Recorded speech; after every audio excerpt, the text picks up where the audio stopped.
আমি আজ পর্যন্ত বাংলাদেশের কোনো আলেমকে, কোনো পীরকে নামাজ প্রতিষ্ঠার সঠিক ব্যাখ্যা শুনি নাই। চ্যালেঞ্জ, এই যে ইয়ে হচ্ছে, রেকর্ড হচ্ছে, এই রেকর্ড অনলাইনে যাবে, ওরা অনলাইন রেগুলার দেয়। আজ পর্যন্ত আমি শুনি নাই নামাজ প্রতিষ্ঠার সঠিক ব্যাখ্যা। সবাই আহলে সুন্নাত বলেন, পীর বলেন, আলেম বলেন, কওমি বলেন, সবাই যে ব্যাখ্যা দেয় অরিজিনাল ব্যাখ্যা ওইটা না। সবাই ব্যাখ্যা দেয় মসজিদে জামাতের সাথে নামাজ আদায় করা, ঠিক কিনা? নামাজ প্রতিষ্ঠা মানে মসজিদের জামাতের সাথে নামাজ আদায় করা। কিন্তু না, নামাজ প্রতিষ্ঠা মানে এটা না। জামাতের সাথে নামাজ আদায় নামাজ প্রতিষ্ঠা না। নামাজ প্রতিষ্ঠা কি? বুল্লে শাহ রহমতুল্লাহ আলাইহ ইন্ডিয়ার একজন বড় বলি, মাজ্জু ভালোতে ছিলেন। উনি একটা ঘাটলার পাশে বসা, এক লোক এসে ওযু করতেছে, ওযু হাত ধুইতেছে, মুখ ধুইতেছে, পা ধুইতেছে। তো পাগল বলতেছে, বুল্লে শাহ পাগল বলতেছে, মাজ্জু বলি বুল্লে শাহ রহমতুল্লাহ আলাইহ বলতেছে, ভাই আপনি এইগুলো কি করতেছেন পানি দিয়ে? তো তুমি বুঝবে না পাগল মানুষ, এটা ওযু করতেছি। ওযু কেন করেন? তো তুমি বুঝবে না, পবিত্র হইতেছি। বলে কেন পবিত্র হইতেছেন? তুমি বুঝবে না, নামাজে দাঁড়াবো এই জন্য। নামাজে কেন দাঁড়াবেন? এত প্রশ্ন করো, নামাজ আল্লাহর সামনে দাঁড়াবো। নামাজ মানে আল্লাহর সামনে দাঁড়াবো। বুকে হাত দিয়ে বললেন। আচ্ছা, মুখে বলার দরকার নাই, আপনি নিজের বলেন। মোটামুটি আজকে সারাদিন তো শেষ, এশা সহ 5 ওয়াক্ত গেছে। 5 ওয়াক্তে যারা নামাজ পড়েন নাই তাদের কথা তার কি বলবো, আলোচনার বাইরে। যারা পড়েছেন, 1 সেকেন্ডের জন্য আপনার মনে এই চিন্তা কি আসছে যে আমি আল্লাহর সামনে দাঁড়াইছি? 1 সেকেন্ডের জন্য, আজকে শুধু 5 ওয়াক্ত নামাজের মধ্যে 1 সেকেন্ডের জন্য আমার আপনার মাথায় এই ধারণাই আসে নাই আমি আল্লাহর সামনে দাঁড়াইছি? তো এই নামাজ আসমান পর্যন্ত পৌঁছাবে কেমনে? এই নামাজ আপনাকে ঠিক করবে কেমনে? এই নামাজ আপনার হচ্ছে, আপনি কেমনে বলেন এটা? এই দাবি কেমনে করেন?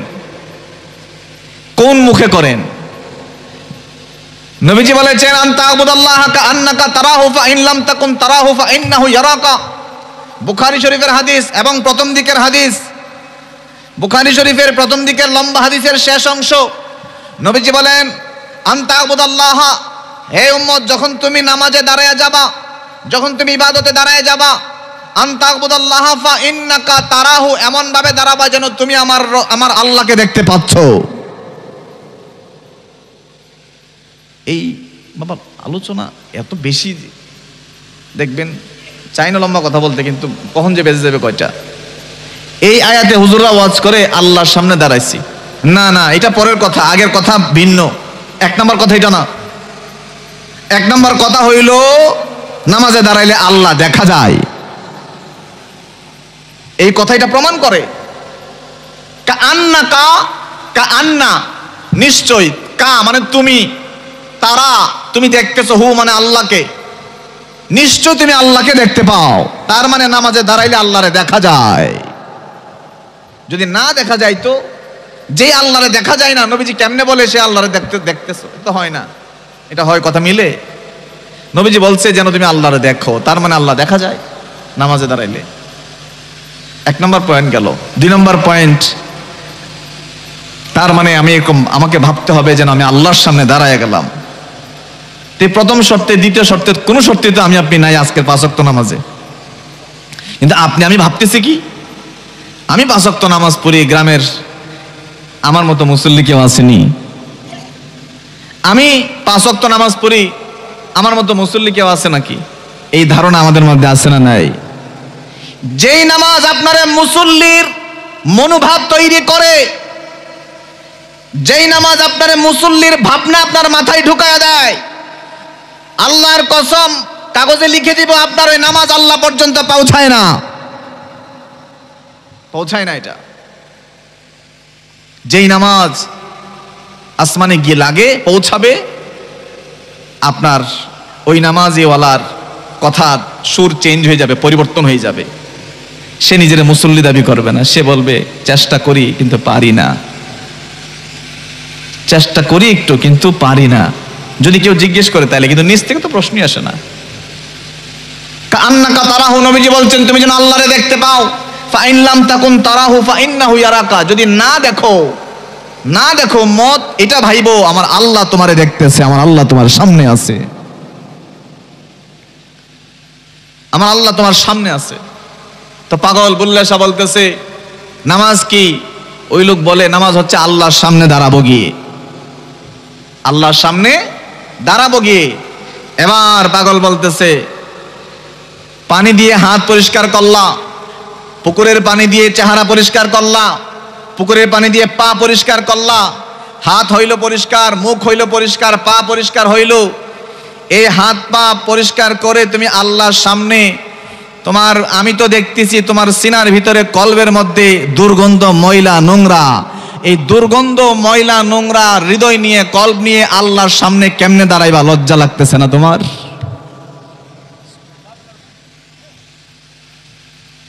কত ওজনের কথা বুঝছেন নি? তুমি হাত পরিষ্কার করলা, মুখ পরিষ্কার করলা, পা পরিষ্কার করলা, তো আমি তো দেখতেছি তোমার সিনার ভিতরে কলবের মধ্যে নোংরা ময়লা দুর্গন্ধ, এই দুর্গন্ধ হৃদয় নিয়ে আল্লাহর সামনে কেমনে দাঁড়াইবা? লজ্জা লাগে না? এই লোক তো অবাক হয়ে দাঁড়ায় তাকাই থাকলো তার দিকে। কথা তো সত্যি, কথা তো সত্যি। আরে আল্লাহ বলেন ইন্নাস সালাতা তানহা আনিল ফাহশাই ওয়াল মুনকার, নিশ্চয় নামাজ মানুষকে পাপ কাজ থেকে বিরত রাখে, অশ্লীলতা থেকে বিরত রাখে। আমার দেশের মসজিদগুলি জুমার নামাজে যান, আপনি জায়গা খালি পাবেন না। ঢাকাতে যান, মসজিদ ভরে গেছে, ছাদ ভরে গেছে, 7 তলা 8 তলা মসজিদ, সব তলা ভরে গেছে, রাস্তা বারান্দা ভরে গেছে, রাস্তায় মানুষ বসে, তারপরও জায়গা নাই, মসজিদে মানুষেরও জায়গা নাই। আমার দেশে চুরি, বাটপারি, রাহাজানি, ইফটিজিং, মদ, নেশা, সুদ, ঘুষ, অহংকার, রিয়া, মানুষের বদনাম, গালিগালাজ, এগুলোরও অভাব নাই। কথা কোন ঠিক কিনা? তো দুই রকম তো হইতে পারে না, দুই রকম তো হতে পারে না। আল্লাহ বলছেন নামাজ মানুষকে এগুলো থেকে বিরত রাখে, কিন্তু নামাজও পড়তেছি, ওজনেও কম দিতেছি, নামাজও পড়তেছি, গালিও দিতেছি, নামাজও পড়তেছি, মিথ্যাও বলতেছি। কারণ কি? কারণ এই নামাজ নামাজই হয় না। এই নামাজ আমি আজ পর্যন্ত বাংলাদেশের কোনো আলেমকে, কোনো পীরকে নামাজ প্রতিষ্ঠার সঠিক ব্যাখ্যা শুনি নাই। চ্যালেঞ্জ, এই যে ইয়ে হচ্ছে, রেকর্ড হচ্ছে, এই রেকর্ড অনলাইনে যাবে, ওরা অনলাইন রেগুলার দেয়। আজ পর্যন্ত আমি শুনি নাই নামাজ প্রতিষ্ঠার সঠিক ব্যাখ্যা। সবাই আহলে সুন্নাত বলেন, পীর বলেন, আলেম বলেন, কওমি বলেন, সবাই যে ব্যাখ্যা দেয় অরিজিনাল ব্যাখ্যা ওইটা না। সবাই ব্যাখ্যা দেয় মসজিদে জামাতের সাথে নামাজ আদায় করা, ঠিক কিনা? নামাজ প্রতিষ্ঠা মানে মসজিদের নামাজে জামাতের সাথে নামাজ আদায় করা। কিন্তু না না, নামাজ প্রতিষ্ঠা মানে এটা না, জামাতের সাথে নামাজ আদায় নামাজ প্রতিষ্ঠা না। নামাজ প্রতিষ্ঠা কি? নামাজ প্রতিষ্ঠা কি এটাই আমি জানি না, আপনি জানেন না। তা কেমনে প্রতিষ্ঠা করব? জানি না, প্রতিষ্ঠা করবোটা কেমনে? তাহলে রাস্তায় চিনি না। নামাজ প্রতিষ্ঠা, বাবা ওয়াজ লম্বা হবে, বুঝতেছি না যাবো কিনা, ভিতরে ঢুকবো কিনা। বাবারা ভাইরা, আপনি 60 বছর 70 বছর আপনি একজন মুসলিম, আমি যদি জিজ্ঞেস করি বাবা হিসাবে আপনার দায়িত্ব কি, আপনি বলবেন আমি বাবা মানে আমি সন্তান লালন পালন করব, ঘরের দেখাশোনা করব। মা আপনার দায়িত্ব কি? সন্তান জন্ম দিব, খাওয়াবো, পড়াবো, স্বামীর সেবা করব, ঘরের গৃহস্থালী কাজ করব। আমি যদি বলি কৃষক ভাই আপনার কাজ কি? খেতে পানি দিব, জমি ধান চাষ করব। ব্যবসায়ী ভাই আপনার কাজ কি? কাপড় বিক্রি করব, কাপড় কম দামে কিনবো, একটু লাভ করে বিক্রি করব। যার যার দায়িত্ব স্পষ্ট, কোনো ভেজাল নাই। আমারে জিজ্ঞেস করলেন স্যার আপনার কাজ কি? আমি ক্লাসে পড়াই, পরীক্ষা নেই, খাতা দেখি, গবেষণা করি, আর্টিকেল ছাপাই, আমার কাজ এটা। যার যার আলাদা, সব ঠিক আছে। আমি যদি বলি as a Muslim what is your duty, একজন মুসলিম হিসেবে আপনার কাজ কি? একজন মুসলিম হিসেবে আপনার কাজ কি? বাবারা ভাইরা, একজন মুসলিম হিসেবে আপনার কাজ কি? আমার ধারণা 5% মানুষ অরিজিনাল উত্তর দিতে পারবে। 5% মানুষ, 5% মুসলমান, ইমানদার মুসলমান এক নয়। আল্লাহ বলেছেন ইয়া আইয়ুহাল্লাযিনা আমানু, হে ইমানদারেরা। তার মানে ইমানদারদেরকে আল্লাহ একটা কথা বলবে, হে ইমানদারেরা ইয়া আইয়ুহাল্লাযিনা আমানুত্তাকুল্লাহা হাক্কা তুকাতিহি, হে ঈমানদারেরা তোমরা ঈমান এনেছো বলে আল্লাহ ঈমান আনছি। ঈমান আনা মানে কি? আল্লাহর প্রতি ঈমান আনা, রিসালাতের প্রতি, তাওহীদের প্রতি, আসমান জমিনের প্রতি, জান্নাত জাহান্নাম, ফেরেশতা, কিতাব, নবী রাসূল, আখিরাত সব কিছুর প্রতি বিশ্বাস যে করলো, ঈমান আনছো বলে আনছি। এখন তুমি তাকওয়া হও, মুত্তাকি হও। মুত্তাকি হওয়ার মতো মুত্তাকি, যদি প্রশ্ন করি মুত্তাকি কি জিনিস, মুত্তাকি হওয়ার মতো হও। আল্লাহ বলছেন আপনি মুত্তাকি হইছেননি? আমি হইছিনি? না না, হইতে পারি নাই। তারপর আল্লাহ বলছেন ওয়ালা তামুতুন্না ইল্লা ওয়া আনতুম মুসলিমুন, হে ঈমানদারেরা মুত্তাকি হও, তারপর মুসলিম হয়ে আমার কাছে মৃত্যুবরণ করে আমার কাছে ফিরে আসো। প্রথম ঈমানদারদেরকে ডাকেন যারা ঈমান এনেছে। ঈমান আনো এই আয়াতে বলছেন না, বলছেন যারা ঈমান আনছো তোমরা আসো। আল্লাহ আমরা ঈমান আনছি, ঠিক আছে, এবার মুত্তাকি হও। মুত্তাকি কি জানেননি? মুত্তাকি হচ্ছে ছেড়ে দেওয়া। মুত্তাকি মানে বাংলাদেশের আলেমরা ওয়াজ করে ভয় করা, না না, ভয় করা না। আল্লাহকে মানুষ ভয় করবে কেন? আপনারা আল্লাহর ভয় করেননি? জবাব নাই। বলে হুজুর কোনটা কে বিপদে পড়ি? ব্যক্তিগতভাবে মাইক দিয়ে তো বলছি, এই যে রেকর্ড হচ্ছে, ব্যক্তিগতভাবে আমি আল্লাহকে ভয় করতে রাজি না। আল্লাহকে ভয় করতে আমি রাজি না। এবার এই তাকওয়া বা ইত্তাকুল্লাহর শাব্দিক অর্থ দিক দিয়ে আমার কাছে আসেন অথবা পারিভাষিকভাবে আসেন, কোনোটাই এখানে ভয় নাই, ভয়ের কোনো কথাই নাই। কিন্তু হুজুররা কেনই ভয় বানিয়েছে আমি জানি না। আমি টিভিতেই কথাগুলি বলছি, আমার লেখনীতেও আছে। আমি আল্লাহকে ভয় করব কেন? মাকে কি আমি ভয় পাই না ভালোবাসি? মাকে আমি ভয় পাই না ভালোবাসি? আমার সন্তান আমাকে ভয় পাক, এটা চাওয়াটা ঠিক হবে? নাকি আমার সন্তান আমাকে মহব্বত করুক, জান প্রাণ দিয়ে প্রেম করুক, এটা আমি চাইবো? আরে ভয় তো দূরে সরায় দেয়। বদরের যুদ্ধে সাহাবীরা, উহুদের যুদ্ধে সাহাবীরা আল্লাহ তার রাসূলকে ভয় পেয়ে গিয়ে জীবন দেয় নাই, মহব্বতে প্রেমে পড়ে জীবন দিয়ে দিছে। ভয়ে জীবন দেওয়া যায় না, প্রেমে জীবন দেওয়া যায় একবার না, দুইবার না, 1000 বার। আমরা আল্লাহকে আমার সাথে ভয়ের সম্পর্ক নিয়ে আসছি, অথচ আল্লাহ বলতেছেন আলহামদুলিল্লাহি রাব্বিল আলামিন আর রহমানির রহিম। দেখেন সূরা ফাতিহা তো পড়েন, সূরা ফাতিহা আল্লাহ কি বলছে দেখেন, আল্লাহ তার পরিচয় দিচ্ছে। আপনি বলছেন সমস্ত প্রশংসা আল্লাহর জন্য, যিনি গোটা কায়নাতের রব। এই সূরা ফাতিহার প্রথমে আপনি এমন একজন রবের, এমন একজনের পরিচয় দিচ্ছেন, প্রশংসা করছেন।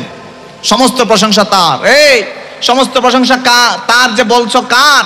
বলে তিনি এমন রব, রাব্বুল আলামিন, যিনি সমস্ত কায়নাতের পালন কর্তা। রব মানে যিনি খাওয়ায়, পড়ায়, বাঁচায়, মারা, এই সব যিনি করেন তাকে রব বলে।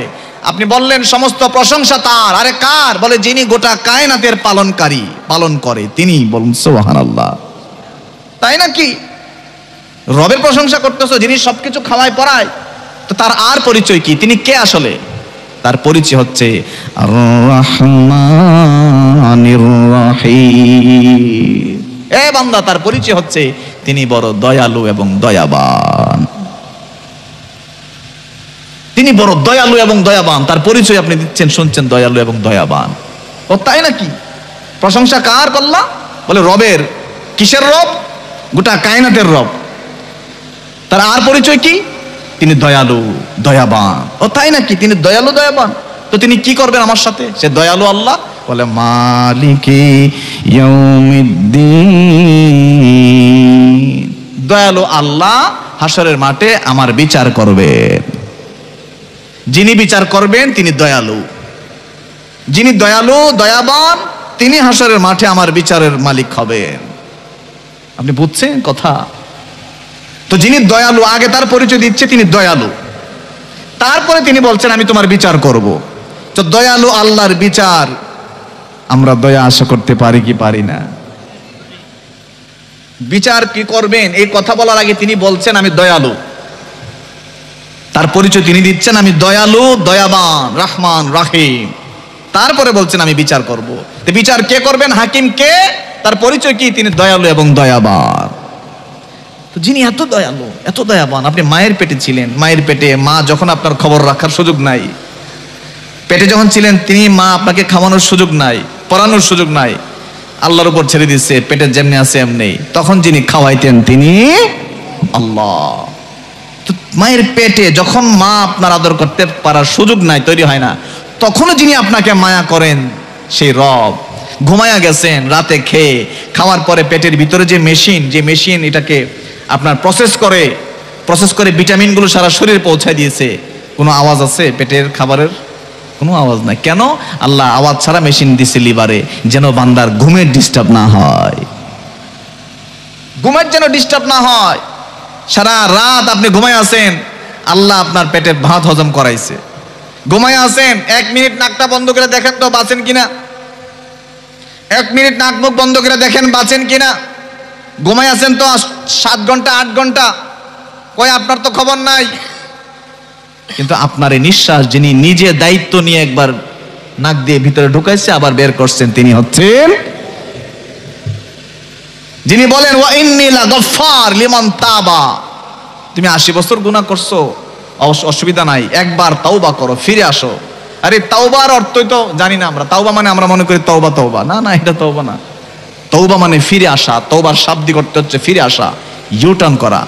ধরেন আপনি আপনার ছেলে ধরেন সিনেমা হলে যাইতেছে, আপনি ডাক দিলেন, বাবা যাইস না।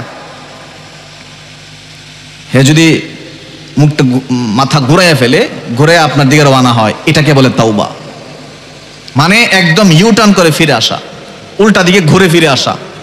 বান্দা 80 বছর দুনিয়ার পিছনে ছুটছে, 80 বছর পরে মনে হয়েছে না রাস্তা তো এটা না, সে যখন ফিরে আসবে আল্লাহর দিকে, এটা হচ্ছে তাওবা। আল্লাহ বলেন বান্দা তুই একবার ফিরে আয়, ওয়া ইন্নী লাগাফফার, অবশ্যই আমি তোমারে ক্ষমা করে দিব। 80 বছরের গুনাহগারকে আল্লাহ নিশ্চয়তা দিচ্ছে ক্ষমা করে দিব। সেই রহমান, সেই রাহিম, দয়ালু আল্লাহর সাথে আমার ভয়ের সম্পর্ক হবে? আমি তো তার সাথে প্রেম করি শেষ করতে পারবো না, আমি তো তাকে ভালোবেসে শেষ করতে পারবো না, আমি তো তাকে মহব্বত করি 1000 বার জীবন দিয়ে শেষ করতে পারবো না। আরে ভয় তো দূরত্ব সৃষ্টি করে, ভয় তো আতঙ্ক সৃষ্টি করে, ভয় তো পার্থক্য সৃষ্টি করে, আর মহব্বত প্রেম তো কাছে টানে, ভালোবাসা কাছে টানে। মহব্বত এবং প্রেমে 1000 বার হেসে খেলে সাহাবীরা যেমনি জীবন দিয়েছিল এরকম জীবন দেওয়া যায়। সংক্ষেপে বলেছি বাবা, ব্যাখ্যাটা খুব লম্বা করে দেই নাই। আল্লাহ বলেন ইয়া আইয়ুহাল্লাযিনা আমানুত্তাকুল্লাহ হাক্কা তুকাতিহি, তোমরা মুত্তাকি হও। মুত্তাকি মানে ছেড়ে দাও আমার মহব্বতে, আমার প্রেমে, আমার অপছন্দের সব ছেড়ে দাও। এরপরে বলছেন মুসলিম না হয়ে মৃত্যুবরণ করিও না। এখন আমি আপনাকে বললাম আল্লাহর এই আয়াত অনুযায়ী আপনারা মুসলমান হইছেননি? আমি যদি এই প্রশ্ন করি, আল্লাহ বললেন ইমানদারদেরকে মুসলিম না হয়ে মৃত্যুবরণ করিও না। ভাইরা আমার, এখন আপনার ইমানদার কোনো সন্দেহ নাই, ইমানদার মানে বিশ্বাস করা, আপনারা বিশ্বাস করেছেন, এতে কোনো সন্দেহ নাই। কিন্তু এখন যদি বলি মুসলমান হইছেননি, থেমে যাবেন। কেন থেমে যাবেন? কারণ মুসলমান কি জিনিস না আমাকে কেউ শিখিয়েছে, না আপনাকে কেউ শিখিয়েছে। মুসলমান কি জিনিস আসলে, কাকে বলে মুসলমান, কি করলে হয় মুসলিম? এ যুবক, 15 বছরের 17 বছরের এই মাহফিলে যারা আছো, বলো তো তুমি কেন তুমি মুসলমানিত্ব কি কখনো ভাবনা মাথায় ঢুকছে? ঢুকে নাই, কখনো ঢুকে নাই। আপনারা যারা 60-70 বছরের আছেন, কখনো এই ভাবনা আসছে যে আমি মুসলিম হয়েছি কিনা? মুসলমানিত্ব এই পাঞ্জাবির নাম না, মুসলমানিত্ব এই দাড়ি টুপির নাম না। আমরা দাড়ি টুপি পাগড়ি পাঞ্জাবি হইলে মনে করি উনি বড় আলেম। আরে আলেম কি জিনিস? আলেম কাকে বলে? আলেম মানে জ্ঞানী। কোন জ্ঞানের অধিকারী? কোন জ্ঞান? এই যে কামিল পাস করলো, সার্টিফিকেট অর্জন করলো, সেই জ্ঞান? এই জ্ঞান পরে তো এক একজন এক এক কথা বলে, এক এক ফতোয়া দেয়, এতো নিজেই সঠিকটা পাইতে পারতেছে না, কনফিউজড। কিতাব পড়ে তো কনফিউজড, সত্য উপনীত হইতে পারতেছে না। সে জ্ঞানী হয় কেমনে? জ্ঞানী হয় যার কাছে সত্য প্রকাশিত হয়ে যায়। জ্ঞানী সে যে সত্য দেখা শুরু করে, জ্ঞানী সে যে সত্য জানে, সত্য বলে, সে কোনো কনফিউজ না। কেন? সে কিতাব থেকে তথ্য নেয় না, আল্লাহর সাথে তার সরাসরি যোগাযোগ শুরু হয়ে যায়। সে আলেম, তাকে বলা হয় আলেম। আমাদের মতো পাঞ্জাবিওয়ালারা যারা শুধু পাঞ্জাবির মধ্যে এলেমানা খুঁজি, আলেম হওয়াটাকে মনে করি নাই। বিধায় আমার কথায়, ওই আলেমের কথায় আপনাদের কোনো পরিবর্তন আসে না, কোনো পরিবর্তন নাই। আপনি দেখেন, আপনিও গালি দেন, আমিও গালি দেই। আপনি দেখতেছেন, আপনিও গালি দেন। সরাইল, ব্রাহ্মণবাড়িয়া, কিশোরগঞ্জ, নরসিংদী, সারা বাংলাদেশের মানুষ জানে এরা শুধু ঝগড়া করে। আর আসলেই তো আছে কিছু না কিছু আমাদের দেশে। আমরা দেখছি অনেক সময় গ্রাম গ্রাম ঝগড়া হইলে যারা মাদ্রাসায় পড়ছেন এরাও সাথে থাকে। কিভাবে সম্ভব এটা? তোমরা তো অন্তত পক্ষে ফিরাইতে পারতা। এরাও করে, গালি দেয়, আড্ডা দেয়। এই চায়ের স্টলে পাশে বসে আড্ডা দেয়। একজন আল্লাহর ওয়ালা মানুষ চায়ের স্টলে বসে রাস্তায় দাঁড়িয়ে আড্ডা, হেসে খেলে আমোদ ফুর্তির মাধ্যমে আড্ডা দিতে পারে না। এটা তার সাথে যায় না, সে পারবে না। তার ভিতরে অস্থিরতা শুরু হয়ে যাবে, তার ভিতরে অস্থিরতা শুরু হয়ে যাবে, খারাপ লাগা শুরু হবে, ভাল লাগবে না। কেউ যদি কারো বিরুদ্ধে গীবত করে, বদনাম করে, তার অস্বস্তি লাগবে, খারাপ লাগবে। এটা আমাদের দেশের আলেমরা, মানে শুধু পানিশ্বরের কথা বলতেছি না, পুরো দেশের কথা বলতেছি। আমাদের সমাজের আলেমরা কি এরকম? বরং তার কাছে গেলে আপনি আরো গীবত বেশি খুঁজে পান।